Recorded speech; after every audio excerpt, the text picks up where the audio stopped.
இங்கே இருக்க காளியம்மன் அருள்மிகு காளியம்மன் கோயிலில் நடக்கிற விழாக்களில் அங்கே நிகழ்ச்சி நடத்துவதற்கும் வசதியாக அதை கட்டி கொடுப்பதற்கு நிதி ஒதுக்கப்பட்டு கட்டியப்பட்டது. ஆனாலும் இதுவரை அதுக்கு அனுமதி கிடைக்கல. உயர் நீதிமன்றத்தில் இந்த மாதிரி மாவட்ட நீதிமன்றத்தில் வழக்கு இருக்குது. வழக்கு வந்த பிறகு அது உறுதியாக கட்டி கொடுக்கப்படும் என்பதை இந்த நேரத்தில் தெரிவிச்சுக்கிறேன். இப்போ நம்ம ஊராட்சி பகுதியில் உங்களுக்கு தெரியும், ஊர்மச்சி குளத்தில் பறவை பேரூராட்சி ஊர்மச்சி குளத்தில் வந்து நிறைய திட்டங்களை நான் ஏற்கனவே என்னுடைய நிதியில் எவ்வளோ செஞ்சு கொடுத்துருக்கேன் அப்படின்னு நான் பட்டியலிட்டு கொடுத்துருக்கேன். அதே மாதிரி நீ வருகிற காலத்திலும் பறவை பேரூராட்சிக்கு வேண்டிய உதவிகள்லாம் செய்வோம் என்பதை இந்த நேரத்தில் தெரிவிச்சு. வேற என்ன சொல்லுங்க.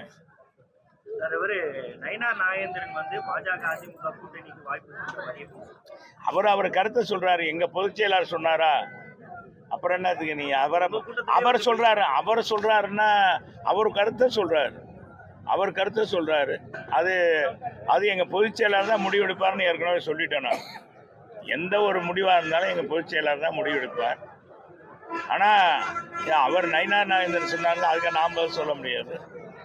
எங்கள் அனைத்து இந்திய அண்ணா திராவிட முன்னேற்ற கழக தலைமையிலான கூட்டணியில் வருகிற கட்சிகள் புரட்சி தமிழர் எடப்பாடியாரை முதலமைச்சராக ஏற்றுக்கொள்ள வேண்டும், அண்ணா திராவிட முன்னேற்ற கழகம் ஆட்சி அமைப்பதற்கு உறுதுணையாக இருக்க வேண்டும் என்பதுதான் எங்களுடைய கொள்கை. அது எங்களுடைய புரட்சி தமிழர் எடப்பாடியும் சொல்லியிருக்கிறார். அந்த வகையில் நாங்கள் ஏற்கனவே நடந்து முடிஞ்ச நாடாளுமன்ற தேர்தலில் பாரதிய ஜனதாவிலிருந்து விலகிட்டோம். எங்களுக்கு தெரியும், உங்களை எல்லாருக்குமே தெரியும். இப்போ அவங்க சொல்கிறாங்கன்னா அவர் தலைவர் சொல்கிறாரு. அதுக்கு பதில் சொல்ல வேண்டியது எங்களுடைய பொதுச் செயலாளர் தான். வேற என்ன கேள்வி கேள்வி? சீமான் வந்து இப்போ பெரியார் விஷயத்துல பிராமிய பெண் வந்து பாத்தீங்கன்னா தமிழ்நாட்டில் முதலமைச்சராகவே இருந்திருக்காங்கன்னு சொல்லி இப்போ நீங்க கூற விமர்சனங்களுக்கு எல்லாமே அவர் எதிர்மறையா சொல்லியிருக்காரு. அப்படி பார்த்தா ஜெயலலிதாவே ஒரு பிராமிய பெண் வந்து அவங்களே வந்து பெரியார் எதிர்த்திருக்காரு. எங்க அம்மாவே வந்து தந்தை பெரியாருக்கு வந்து மாலை அணிவித்து மரியாதை செலுத்தி நேராக போய் சந்தித்து ஆசி வாங்கியிருக்காங்க. அதை காட்டிலும் தந்தை பெரியாருடைய கொள்கையை பெண் அடிமையை விடுவிக்கின்ற வகையில், பெண் குலத்திற்கு விடுதல் தருகின்ற வகையில், விடியல் கிடைக்க வேண்டிய வகையில் அம்மா அவர்கள் என்ன செஞ்சுருக்காங்க? பெண் சிசு கொலையை தடுக்கின்ற வகையில் தொட்டில் குழந்தை திட்டம் கொண்டு வந்தாங்க. பெண் குழந்தைகள் படிக்க வேண்டும். தந்தை பெரியார் அடுப்பறிக்கும் பெண்களுக்கு படிப்பதற்கு கேட்ட 10ஆம் பசலி மத்தியில் ஆண்களுக்கு நிகராக பெண்களும் இருக்க வேண்டும் என்று நினைத்தவர் தந்தை பெரியார். அதை நிறைவேற்றியவர் புரட்சி தலைவி அம்மா அவர்கள். என்ன செஞ்சாங்க? சைக்கிள் இன்னைக்கு வழங்குறாங்க இல்லையா? ஏறத்தாழ ஒரு 2 லட்சம் 3 லட்சம் 2 கோடி பேருக்கு மாணவ செல்வங்களுக்கு கொடுத்ததிலிருந்து வழங்கப்பட்டிருக்கு. அந்த சைக்கிள் வழங்குற திட்டத்தை என் அம்மா தான் முதல் கொண்டு வந்தாங்க. இந்தியாவிலே முதல் கொண்டு வந்தது. மாணவிகள் பள்ளிக்கூடங்கள் செல்ல வேண்டும், படிக்க வேண்டும், உயர்கல்வி கற்க வேண்டும் என்பதற்காக செஞ்சாங்க. அதனால தந்தை பெரியாருடைய கொள்கையை அம்மா தான் பின்பற்றுறாங்க. எங்கள் தலைவர் பின்பற்றினார். தமிழ் சீர்திருத்த எழுத்துக்களை கொண்டு வந்தார். தந்தை பெரியாருடைய எழுத்தை நடைமுறைப்படுத்தினார். 100ஆண்டு விழாவை எங்கள் தலைவர் சிறப்பாக கொண்டாடினார். எனவே யாருக்கு நாங்கள் பதில் சொல்ல வேண்டியதில்லை. பொதுவாக அம்மாவே சொல்லியிருக்காங்க, ஒரு திராவிட இயக்கத்திற்கு தலைமையேற்கின்ற ஒரு பிராமணன் பெண்ணாக எங்கள் அம்மா வந்தாங்க இல்லையா? அதான் ஜனநாயக இயக்கம் அண்ணா திராவிட முன்னேற்ற கழகம். வேற இப்போ நடக்கிற நாடகத்தை பற்றி கேட்க மாட்டேங்கிறீங்க. நேற்றைய தினம் வந்தார்ல முதலமைச்சர், அவர் 5 நிமிஷம் பேசுறாரு, 10 நிமிஷம் பேசுறாரு அப்படின்னு இல்லை. மக்கள் மத்தியில பேசும்போது அதாவது அரிட்டாப்பட்டியை வந்து காப்பாற்றுறதை பற்றி விட எனக்கு யாருக்கு ஓட்டு போடுவீங்கன்றது எனக்கு தெரியும் அப்படின்ற ஒரு வார்த்தையை வச்சுட்டு போயிருக்காரு. இந்த இடத்துல அரசியல் பேசுனது எப்படி பாக்குறீங்க? அவர் அரசியல் பேசுனதில்ல, அரசியல் செய்ய வந்தாரு, அவியல் பண்ண வந்தார். அரசியலோட அவியலும் செய்ய வந்து பார்த்தாரு. இந்த ஓட்டை வந்து மக்களுடைய எதிர்ப்பு அலை. ஒரு மத்திய அரசாங்கம் வந்து மத்திய அரசாங்கம் வந்து இந்த அரிட்டாப்பட்டியில் அமைகிற கனிம வள சுரங்கத்தை ஏல விடுவதாக மத்திய அரசு அறிவிக்கிறது. பிப்ரவரி மாதம் அறிவிக்கிறது. இந்த மாநிலத்தில் முதலமைச்சர் இன்னைக்கு இவ்வளவு வீரவசமாக பேசுறவ போய் அதை அதுக்கான வழியை தடுத்தாரா? வரக்கூடாது, இந்த அரிட்டாப்பட்டியில் அமையக்கூடாது அப்படின்னு கேட்டாரா? எல்லாம் என்ஓசி எல்லாம் கொடுத்து அந்த மத்திய அரசு வந்து ஏழை விட்டு 10 மாசம் கழிச்சு அதை எடப்பாடியார் வந்து அது அப்புறம் பேசுங்க. எடப்பாடியார்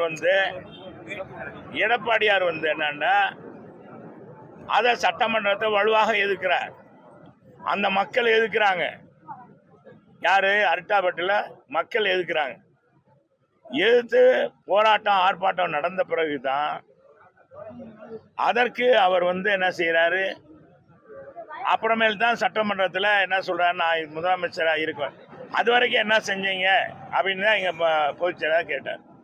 ஆக முழுக்க இன்னைக்கு மத்திய அரசு அந்த திட்டத்தை ரத்து பண்ணியிருக்குன்னா அதுக்கு முழுக்க காரணம் எடப்பாடியார், அதிமுக, மற்ற கட்சிகள் போராட்டம், மக்களுடைய எழுச்சியின் காரணமாகத்தான் அதை பாரத பிரதமர் வாபஸ் வாங்கியிருக்காரு.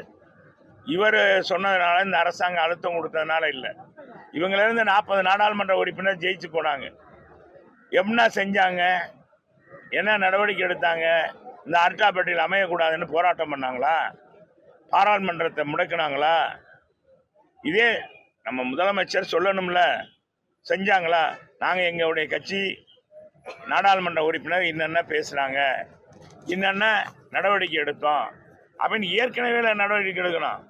இந்த கனிம வள சுரங்கம் கொடுக்கறது எங்களுக்கு கொடுங்க, மாநில அரசு கொடுங்கன்னு தான் கேட்டாங்களே ஒழிய அரிட்டாப்பட்டியில் அமைகிறத இவங்க தடுக்கலை. இதுதான் முழுக்க உண்மை. இன்னைக்கு என்னன்னா வெற்றி கிடைச்சிருச்சு. இது எடப்பாடியாருக்கு போய் சென்றடையக்கூடாதுன்னு அவசரமாக முதலமைச்சர் வந்திருக்கார். அதைத்தான் சொல்றாரு. இதே ஏற்கனவே ராஜா சொல்லிட்டார். அனைத்து கட்சியும் இதில் போராடி இருக்கிறது, அனைவருமே இந்த இதில் பங்கேற்கிறார்கள், மக்கள் எழுச்சி இருக்கு. இன்னும் ஒரு பாரதிய ஜனதா கட்சியினுடைய தலைவர்கள் ஒருவர் சொல்றார், மாநிலத்தில். அது மட்டும் அல்ல, எங்களுடைய தலைவர் சட்டமன்றத்தில் வாதமாக அதை எடுத்து வைக்கிறார். ஏன் 10 மாசம் பேசாம இருந்தீங்க? ஏன் கனிம வள அமைச்சர் இதை பார்க்கிறவர் ஏன் இது வரக்கூடாது அப்படின்னு கடிதம் எழுதல? உங்க அரசாங்கம் என்ன செஞ்சது? உங்க நாடாளுமன்ற உறுப்பினர் என்ன செஞ்சாங்க? இதுக்கு பதில் சொல்லவே வரல. இதை மறைக்கிறதுக்கு, மூடி மறைக்க இன்னைக்கு கிடைச்ச உடனே வேணுனே இவங்க ஆட்களை கொண்டு போய் இன்னைக்கு பாராட்டு விழா, நன்றி தெரிவிக்கிற விழான்னு சொல்லி இன்னைக்கு வாக்கு கேட்க தான் வந்திருக்காரு. எப்படி 2021 ஊருக்கு போய் கிராம சபை கூட்டம் போட்டாரோ, மக்கள்கிட்ட வச்சு பெட்டி வச்சு மனுக்கெல்லாம் போடுங்க, உடனே தீர்வு காணும், நான் நேரடியாக முதலமைச்சர் அலுவலகத்திலே வந்து என்னுடைய அலுவலகத்துக்கு நீங்கள் எப்போ வேணாலும் வரலாம், உங்கள் கோரிக்கையை நிறைவேற்றணும் சொன்னார். அது மாதிரி சும்மா ஒரு நாடகம் ஏதாச்சும் நடந்துச்சா? அது மாதிரி அவங்க கொடுத்த ஏதாச்சும் வாக்குறுதியை நிறைவேற்றிருக்காங்களா? ஒன்றும் கிடையாது. எனவே இது மற்றொரு 26க்காக ஒரு நாடகத்தை எனக்கு முதலமைச்சர் அரங்கேற்றி போயிருக்கிறார். இது மக்கள் மத்தியில் எடுபடாது என்பதை தெரிவிச்சுக்கிறேன். அது மட்டுமல்ல, இன்னைக்கு ஒரு தகவல் என்னன்னா ஊடகத்தில் வந்துகிட்டு இருக்கு. திமுகவுடைய பொதுச் செயலாளர் இன்னைக்கு தமிழகத்தில் அமைச்சரவையில் மூத்த அமைச்சராக இருக்கிற திமுகவுடைய பொதுச் செயலாளருமாக இருக்கிற மூத்த அண்ணன் துரைமுருகன் வந்து ஒரு தவறான தகவலை பேட்டி மூலமாக சொல்லியிருக்கிறார். அதிமுகவை இறுதி காலத்தில் திமுகவுடைய இணைப்பதற்கு எம்ஜிஆர் முடிவெடுத்தார். இதுக்கு பட்நாயக் வந்து முயற்சி பண்ணார்னு சொல்றார். இது முழு பூசணிக்காக சோத்து விடாமக்கிற மாதிரி, அந்த மாதிரி சம்பவமே நடக்கலை. இது என்ன ஒரு சம்பவம்னா, இதுக்கு முன்னால் அது கட்சி ஆரம்பிக்கும் போது மிகப்பெரிய எழுச்சி ஏற்பட்ட பிறகு அந்த நேரத்தில் இருந்த முன்னாள் திமுக நிர்வாகிகள் எல்லாம் சொல்லி, கலைஞர்கிட்ட சொல்லி, தலைவர்கிட்ட பேசி அது நடந்தது. அவளுடைய வேற அப்போ வந்து கட்சி ஆரம்பிக்கும் போது அப்போ கூட பேச்சுவார்த்தை நடந்துகிட்டு இருக்கும்போதே முஷரிஃபை வந்து அடிச்சு விட்டாங்க. எம்ஜிஆர் மன்ற அகில உலக எம்ஜிஆர் மன்றத்துடைய தலைவரை அடித்து ரத்தத்தோடு செந்தி வர்றார் சத்யா ஸ்டுடியோவுக்கு. அதை பார்த்த உடனே நீங்கள் நடுநிலையாக வந்து இந்த இணைப்பு வார்த்தையை பேசாதீங்க, அதிமுக தனித்தீங்கன்னு சொன்னார். அதிலிருந்து திமுக ஒரு தீய சக்தி, அது அழிக்க வரை ஓய மாட்டோம், ஒழிய மாட்டோம்னு அதான் கொள்கை. இறுதி வரை அதே கொள்கையில தான் புரட்சித் தலைவர் இருந்தார். அதை 3 முறை வெற்றி பெற்றார். எப்பாவது சந்தித்து பேசியிருக்காங்களா? இல்லாத ஒன்றை இருப்பதாக இன்றைக்கு துரைமுருகன் சொன்னது வன்மையாக அண்ணா திராவிட முன்னேற்ற கழகம் நான் எம்ஜிஆர் மன்ற பக்தன் என்ற முறையில், எம்ஜிஆருடைய பக்தன் என்ற முறையில் நான் சொல்லிக்கொள்ள கடமைப்பட்டிருக்கிறேன். எங்கள் பொதுச் செயலாளர் அறிக்கை கொடுப்பார். அது மட்டுமல்ல, இன்னொன்று, இப்போ தமிழகம் எடப்பாடியார் பக்கம் மக்கள் சார்ந்து கொண்டிருக்காங்க. எடப்பாடியார் ஆட்சி வேணும். தமிழ்நாட்டில் நடக்கிற இந்த பெண்களுக்கு பாலியல் கொடுமை, சிறுமியிலிருந்து பாட்டி வரை இன்னைக்கு பாலியல் வன்கொடுமை, போலீஸுக்கு இன்னைக்கு பாதுகாப்பு இல்லை, அரசு ஊழியர்களுக்கு பாதுகாப்பு இல்லை, மதிக்கப்படலை என்பதெல்லாம் மக்கள் மத்தியில் தெரிகிறது. எனவே தான் இன்னைக்கு மக்கள் எல்லாம் முடிவெடுத்திருக்காங்க. பொங்கலுக்கு எந்த